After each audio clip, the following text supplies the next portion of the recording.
আসসালামু আলাইকুম। আশা করি সবাই সুস্থ আছেন, ভালো আছেন। আমি আসলে বেশ কিছুদিন যাবৎ বাসায় ছিলাম না। সো এরপরে বাসায় এসে আমি একটা অদ্ভুত জিনিস দেখলাম। জিনিসটা আপনাদের সাথে একটু শেয়ার করি। কম বেশি অনেকে হয়তো বা জানেন যে আমি আগে অনেক পাখি পালতাম। সো এরপরে আমি বাসায় থাকবো না দেখে আমি সব পাখি বিক্রি করে দিয়েছিলাম। কিন্তু এর মাঝখানে আমি বেশ কিছু মাটি এনে রেখে চলে গেছিলাম বাসায়। হ্যাঁ,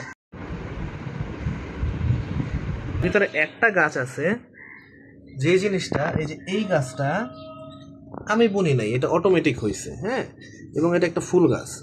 সো এটা কিভাবে অটোমেটিক হলো জিনিসটা যখন ভাবলাম, তো তখন আমি আশেপাশে একটু খেয়াল করলাম যে এই বিল্ডিংয়ের ঠিক উপরে আমি যদি দেখাই, এইখানে এই গাছের হচ্ছে মাদার ট্রিটা যেটা আছে সেটা হচ্ছে এইখানে।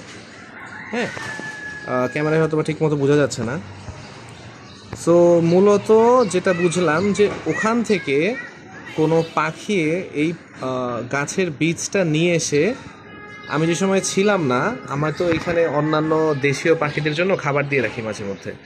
সো ওরা এসে এখানে বসছিল এবং তারপরে সেই সিডসটা এখানে ফালাইছে। ফালানোর পরে তারপরে এই গাছটা হয়েছে। হ্যাঁ, এই যে এই গাছটা আগে ছিল না আমার বাসায়। সো এটার মানে আসলে এটাই দাঁড়ায় যে আল্লাহ তোমার ভবিষ্যৎ যে জায়গায় লিখে রাখছে, তুমি ঘুরে ফিরে সে জায়গায় কোনো না কোনোভাবে কোনো না কোনো দিন যাবাই।